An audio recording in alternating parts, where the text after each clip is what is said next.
So this is the Pixel tablet, and it's a quality tablet. The best thing about it is that because it's Google, you get all the very latest updates from the Google Android software.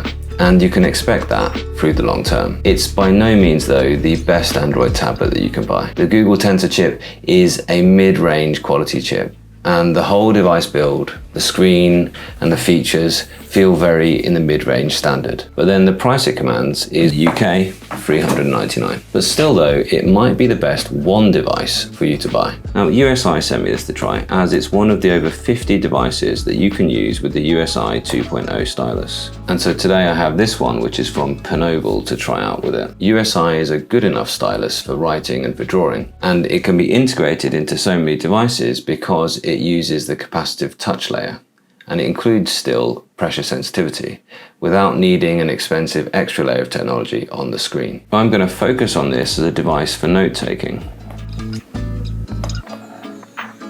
And I've personally really enjoyed using, for example, OneNote on this device. But first let's talk about how it's really intended to be used. Now, I've left this sitting on its hub in my orangery where I sit and eat my lunch when I'm working from home. And that's been a really pleasant experience. It sounds better than my phone when it's in its hub, although certainly the speakers aren't quite good enough to be your one media hub for your entire home. I've sometimes wondered if it's even connected to the hub because that speaker is so poor. But if you needed to have a hub or a media tablet set up in a single room, for instance, a student's dorm or maybe the kitchen, then I think that it would be a pretty good solution for that. I do think though, if you're looking for just a hub, then you're better off going for one of the Amazon Echo things with the screen and saving a few pounds. The benefits here though are that when you detach that, you've got a decent tablet. And I've very much enjoyed sitting back and relaxing with a game or browsing on the sofa. It's very versatile.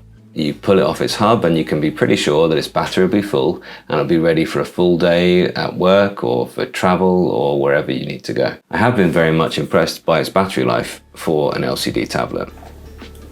Did you see that? I talk about palm ejection in a moment.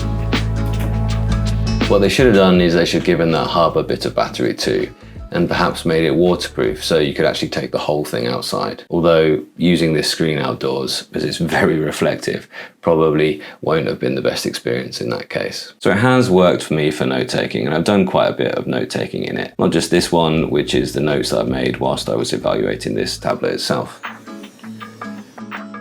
I've been a long-term user of OneNote and I've been generally pretty happy with it, but I find that as the number of notes I have in OneNote increase, it gets more and more disorganized and hard to find things. So when Scrintl offered to sponsor today's content, I jumped at the chance. Scrintl allows you to organize your knowledge in a visual space. So what I did was I actually took those notes from OneNote as an image and asked ChatGPT to actually recognize them and summarize them and give them back to me as a bunch of talking points. And then I organized them and ordered them in blocks on Scrintl, and well, now you have the script that I've been reading so far in the video. You know, I'm always looking to find new tools that truly elevate my creative process, and Scrintl sponsored me to showcase their new Playground for the Mind. It's a visual space which combines the infinite canvas with the power of individual documents. It empowers you to think, create and share in a way that aligns with your natural workflow. I have been really enjoying using it here on the Google Pixel tablet. Scrintl is a playground where your mind can roam freely. It embraces the idea that there's no one way to think, giving you the flexibility to work with your ideas the way that you want, whether you're brainstorming a new project or writing a report,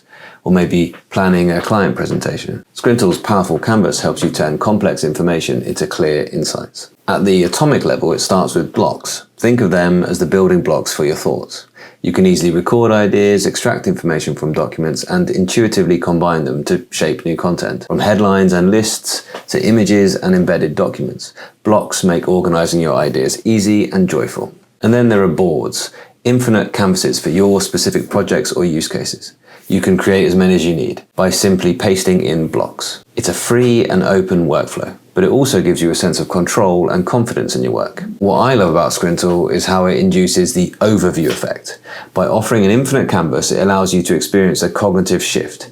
You can zoom out to see the bigger picture of your projects and ideas, and then dial right in to work on the individual block. You effortlessly grasp interconnectedness and project direction, which is a game changer for understanding complex topics. And because Scrintl is browser-based, accessibility is a non-issue. Whether you're on your phone or your tablet, you can dive into your creative space anytime, anywhere. Like here on the Pixel tablet. Plus the one global library, which is the idea that all of your docs are permanent and reusable, and you can link to and from them wherever you are in Squintle. Above all, working in Squintle is about flow and fun. If you're someone who cares about creating the best you can, someone who values personal productivity and takes their work or their hobbies seriously, Squintle is designed for you. It knows that your job doesn't end when you come up with a good idea. You need to develop it, refine it, and sometimes share it. Squintle's Playground for the Mind is a tool that merges creativity and efficiency. So if you're ready to take your creative process to the next level, I highly recommend giving Squintle a try. They've just launched on Product Hunt, so stay tuned because we're going to be exploring more of its features and seeing how it stacks up in real-world use. Squintle have just had their launch party for their new user interface, which they're calling the Playground for the Mind. I'll link to their YouTube channel below as well because they are wonderful people on a mission to make managing your knowledge a real joy. And they'll do a fantastic job of introducing Squintle to you, including showing some expert use cases in depth. Thanks once again to Squintle for sponsoring today's video. And now back to the evaluation of the Pixel tablet. And really the Google keyboard is very good as well. You can see me getting quite frustrated with OneNote here. It's got good voice recognition and it's got good handwriting recognition built in as well. And of course you can install the Gboard on any Android device. Although I don't understand why it's sometimes working quite well for handwriting recognition and others it doesn't.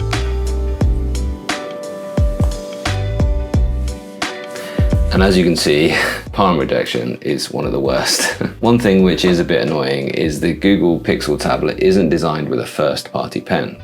So there's no, for instance, there's no magnetic snap. Although you can attach it to this point here, it's not really designed to be attached there. There's no little garage for it, there's no place for it to charge in the device. So whatever pen you do decide, you will be stuck charging it separately. And also it's a glass screen, which is going to be a bit annoying and not the most pleasant place to write.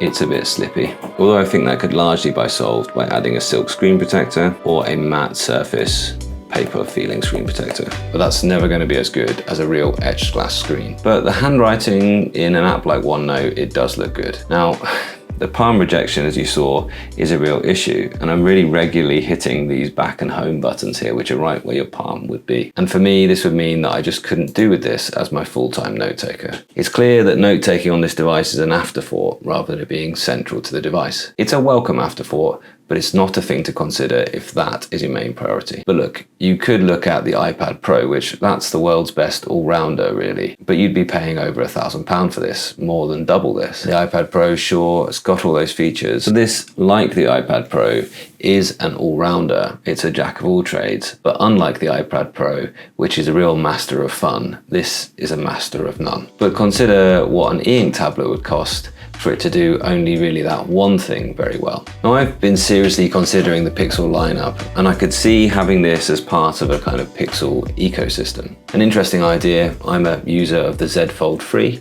I really like foldable phones, and when I was a bit struggling with this and its screen was breaking again for the third time, I was really looking to either get the Fold 6 or to get the Pixel Fold. And then I saw the prices of those two devices and I thought, no, I will live with that phone for a little bit longer. It's perfectly fine. But okay, maybe if a Pixel Fold, if that could have a USI stylus, which is good enough, and maybe if you could dock that Pixel Fold, well, I'd probably just have maybe 4 of those little docks around my house, and I'd just put my phone on top of those to get that extra bass in the speakers in whichever room I was wanting to watch a little bit of YouTube. But I think the biggest issue for Google as a hardware company is that all of the Android ecosystem is so well linked up that they're a little bit of a victim of their own success there. Their hardware needs to be better than everybody's, and it isn't. Sure, you get the Google updates first on Pixel devices, but none of the other Android devices are far behind in getting those things. Certainly they need to look at improving the quality of their processors. So for me, for my notes, it's back to testing out the latest e-ink tablet. I'm looking forward to getting back to note-taking on e-ink rather than the glass screen here. But I'll be sending that back with thanks and with a little bit of regret, because for the time that I used it, for those bits in my day where I could be entertained while I eat my lunch, I really quite enjoyed it. And for that little space in my house, it fit quite well. I think that's a really good point, Christina, yeah. I like your point way back when you said life's too short for meh. That kind of point there, that the iPad is actually really good for just about everything it does. Yeah, it's got one or two sort of key flaws for reading, for instance, but you know, it's so good for everything else. It's kind of like hard to ignore. Whereas that Google one is kind of like, yeah, it does all things well, but it does all things a bit meh as well. So yeah, I think you're absolutely right, Christina. Right, firing on with the Bigme then.